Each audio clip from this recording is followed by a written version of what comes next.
What's up, guys? It's Frank from Trove, and welcome to the Collectible Breakdown, where we get the chance to sit down with you guys and talk about all the cool stuff that we're seeing on the Collectible platform. Whether it's in cards or memorabilia, it does feel like there are so many opportunities in the collectible space right now, and having the ability to use a platform like Collectible to be able to own shares of some of the most high-end items in the world, I think it provides some really cool opportunities. So for today's episode, I want to look at the landscape of the football card market. Historically, the middle of the season ends up being a really good opportunity for collectors to pick up some cards before the postseason. And when we're done with that, I want to look at the basketball collectibles market as a whole, because not just cards, but Collectible also has some really good pieces of memorabilia that I think all of you guys should be looking at right now, just as the NBA season is starting up. So to start off looking at the football card market, to make sense of what's been happening over the last few months, we need to be talking about Patrick Mahomes' card market, because what he's been doing on the field and the Chiefs' inability to dominate the NFL the way we've been accustomed to over the last few seasons has impacted the market overall. If we think about Patrick Mahomes as a player, he's 26 years old. In his first year as a starter, he went to the AFC Championship game and won the MVP. In his second season as a starter, he won the Super Bowl and Super Bowl MVP. And last season was year 3. And if you think about early 2021, people were paying all-time high prices for his cards because there was the assumption that he was going to be in year 3, win his second Super Bowl, and that it was just going to be an easy trajectory for him to be the greatest football player of all time. But as soon as they lost the Super Bowl in February, all of you guys should have been realizing that this path isn't going to be that easy. And although the Chiefs are extremely talented and Patrick Mahomes is the most gifted quarterback in football, they aren't going to be able to win the Super Bowl every single year. And we saw Patrick Mahomes' card prices drop in the couple months following the Super Bowl, but I don't think enough people were discussing the fact that Tom Brady has now beaten Mahomes 2 out of the last 3 years in the postseason, and Tom Brady now has 7 Super Bowls. What Patrick Mahomes would have to do over these next 2 decades to ever have a career that lives up right next to Tom Brady, he would have to be nearly perfect. But so many collectors were still willing to buy Patrick Mahomes over this offseason with the assumption that you're still buying the best player in the NFL, the Chiefs were going to be the best team in the AFC, and everything was going to be okay. And I understand that Patrick Mahomes is incredibly talented. I believe he's the best quarterback in football, hands down. But at the exact same time, what the Chiefs have shown so far this season, and what we've seen from other quarterbacks in the AFC, is that the Chiefs aren't going to be so much more dominant than everybody else for an extended period of time. The AFC is extremely competitive, and if we look at teams like the Chargers led by Justin Herbert, the Bills led by Josh Allen, the Ravens led by Lamar Jackson, there are so many talented quarterbacks in the AFC, and there are so many really good guys that have the potential to be Hall of Famers, just like Patrick Mahomes, where it's not going to be the same way that people looked at it a year or two ago, where it's Patrick Mahomes' league and nobody has a chance to beat him. What we've seen so far this season, what we saw last postseason, shows that the Kansas City Chiefs can be beaten, and this is why his card market has been dropping over the last few months, because collectors in the high-end football market aren't only looking at Mahomes. These collectors are now more comfortable buying cards of guys like Josh Allen and Justin Herbert, believing those guys are going to be true studs as well, which spreads out the number of cards that collectors are looking at, and it lowers the demand on Patrick Mahomes individually. But luckily for you guys, if you believe that Patrick Mahomes is still that guy, that he's by far the best player in the league, that 3-4 years from now, this slow start this season was just a fluke, you have the ability right now to get some good deals on Collectible with Patrick Mahomes cards. If we look at his 1-of-1 Immaculate RPA, it had a market cap of above $260K within the last 6 months. It's now trading for about $170,000 market cap. If we look at his NTRPA number 99 and a BGS 8.5 that's also trading on Collectible, the market cap for this was once over $160,000. The market cap right now is about $92,000. I think back to late July when Mahomes' NTRPA 1-of-1 was bought for $4.3 million, and being there at the National when this news broke, so many collectors felt like they missed out on Patrick Mahomes cards and that his cards were now unaffordable and that they would never be able to jump in on this player. But the slow start for the Chiefs this season has created a window for people to be able to buy his cards on a discount, but because there's panic overall, people are scared to jump in even at these lower prices. So if you believe in Patrick Mahomes, I would not be scared to jump in right now. We look at something like that Immaculate 1-of-1, looking at his NTRPA 1-of-1 son for $4.3 million, this Immaculate 1-of-1 being available with a market cap of $170,000. You can buy 1 share for under $8 right now. I think that's a good play for people that believe that Mahomes is going to rebound. When we look at the the football card market traditionally, there tends to be tons of hype when the season is starting up. Everybody's excited for week one. Everybody's drafting their fantasy football teams. But by the time we get to the middle of the season, so many of these teams are no longer competitive. There's only a handful of teams that people actually believe can win the Super Bowl, and hype dies down a lot. And this ends up being a really good window to buy football cards on a discount, especially because in just a couple months, the postseason is going to be starting. And what we've seen over the last few years is that the quarterbacks leading their teams deep into the postseason, their cards always end up doing really well in January.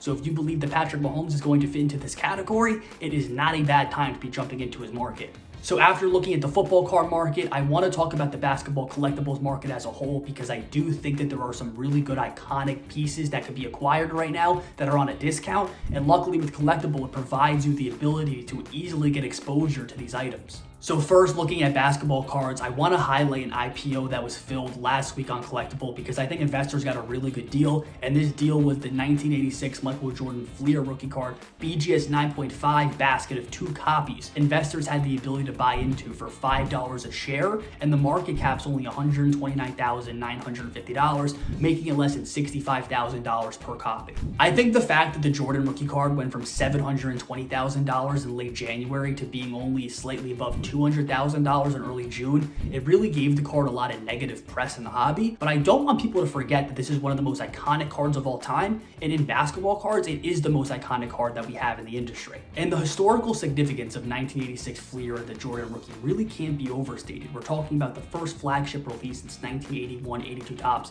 The checklist was so deep with really critical rookie cards of the best players from that generation. And if we look beyond that, the photo of the Jordan rookie card is perfect, and looking at high grades, the supply really isn't that high. Currently, there are only 318 PSA 10s, so although there is a high supply of this Jordan rookie card in general, there really aren't that many that are in really good condition relative to the number of collectors that want to get their hands on it. If we look at modern basketball players, there are so many different releases that they have for rookie cards. There's different parallels, there's autograph cards, there are so many. So if we look at that 86 Fleer Jordan, understand that between BGS 9.5 and PSA 10, there's under 1,000 copies total. I really don't think enough people realize how scarce that supply is. When this card becomes live for trading on Collectable, I recommend all of you guys check it out, because when we look 20, 30 years down the line, there will be no basketball player more collectible than Michael Jordan, and there will be no card more iconic than the 1986 Fleer. And if you feel like you missed out on this 1986 Fleer Jordan IPO and you want to buy into an IPO happening right now that's a super iconic basketball card as well, you guys need to check out the 1980 Topps Magic Bird rookie card that's live on Collectable, because I think it's a great value right now. So for some details on the IPO, it has a market cap of $29,950. It's $10 a share, and this is a PSA 9 copy, which is a total pop for PSA 9s is only 614, and there's only 24 PSA 10s. So if we're looking at super high grades, the supply on this card is super low. The 1986 Fleer Jordan rookie is the most iconic basketball card of all time, like I said earlier, but I believe that this 1980 Topps Magic Bird rookie card is the second most iconic, and I believe that it could start to close the gap in terms of notoriety. This card is not only extremely special because it's the rookie card of 2 of the top 10 players in NBA history, but those 2 players ended up being rivals throughout their entire career, and that rivalry helped build the NBA into what it is today. When I look at that card, what it represents to me is the start of this new era of the NBA, which we've seen now develop over the last 40 years, where you have Dr. J, the best player from the ABA, coming to the NBA.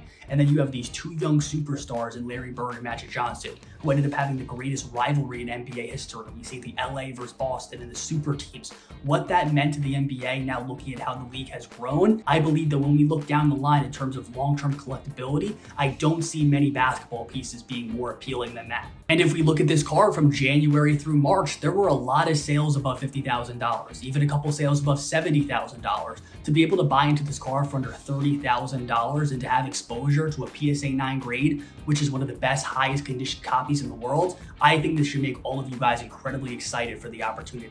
So now, after looking at some basketball cards on the Collectable platform, I really want to look at the memorabilia side, because me personally, over the last few months, this is where I've given a lot of my attention, and it's been incredibly fun to look at the rich history of so many of these items, because although the market isn't as liquid as sports cards and you don't see transactions for similar items so often, I think getting exposure to these items, especially through fractional ownership, provides a really good opportunity in terms of long-term investment. And when looking to find buying pieces of memorabilia, I think it's super important, especially if you're looking through the lens of collecting it long term. You really have to ask yourself which players are truly iconic, which players do fans genuinely have an emotional attachment with. And looking at Collectable and seeing some Kobe Bryant items being down right now, it's making me feel really confident that there's an opportunity present. When we talk about Kobe Bryant, regardless of if you think he's the best basketball player of all time, or the third, or the fifth, or the eighth, that's irrelevant. In terms of the impact that Kobe Bryant had on individuals, there are so many basketball fans and sports fans that have such a profound love for Kobe, not just for how great he was as a basketball player and winning 5 championships with the Lakers,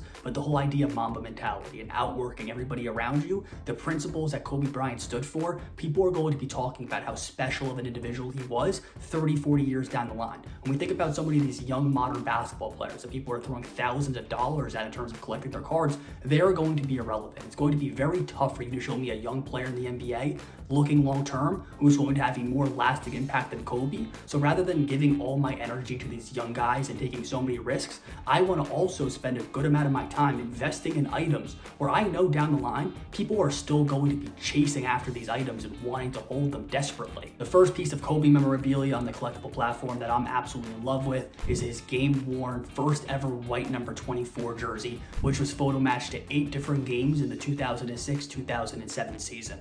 The Kobe jersey number switch is incredibly iconic, going from 8 to 24, then in that number 24 jersey, winning 2 championships for the Lakers without Shaq, winning a scoring title, and continuing to dominate, and to have a Hall of Fame level career wearing number 8 and a Hall of Fame level career wearing number 24 is absolutely remarkable. And the fact that he has both jerseys retired by the Lakers is such a cool thing. This jersey is also autographed by Kobe, which makes it even more special. And looking at the price of it right now, I think it's a really good deal. Current share price is $2.40. The market cap when it IPO'd was $690,000. Now the market cap's only $331,000. I think it's a really good opportunity to buy into Kobe, to get exposure. You can get 2 shares for under $5, and I just think it's a really cool way to intro yourself into the memorabilia market outside of cards. And this iconic jersey isn't the only piece of really cool Kobe memorabilia that you could invest in on the Collectable platform. Another piece that I really like is his game-worn shoes from his final season. The shoes are his Kobe 10 high top, which became iconic after he ruptured his Achilles. He wore these shoes in-game against the Spurs, and I think it's really important to talk about that for his final season. So many people, so many other players wanted to get hands on his jerseys, on his shoes, so there really isn't that much of this memorabilia floating around. So to be able to invest in a pair of game-worn shoes from Kobe's final season, understanding what that season meant to so many basketball fans, which culminated in him scoring 60 points in his final game against the Jazz, I think owning any piece of memorabilia that was directly related to Kobe from the season is a really cool long-term play.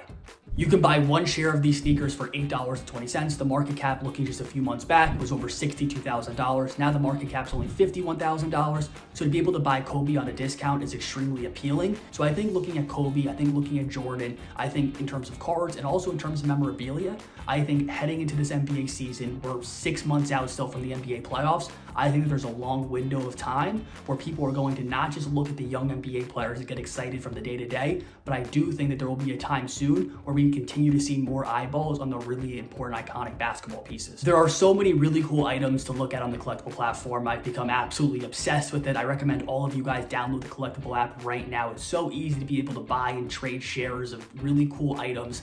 I don't see why anybody who collects cards or is interested in memorabilia wouldn't dabble a little bit in the fractional space. I think it provides a lot of upside. It gives you one more reason to want to have exposure to these high-end items that you couldn't normally afford to buy the entire thing, but with fractional, it gives you the ability to jump in on it. We appreciate all of you guys checking out this week's Collectable breakdown, and we look forward to sharing so much more content with you guys about the fractional ownership space.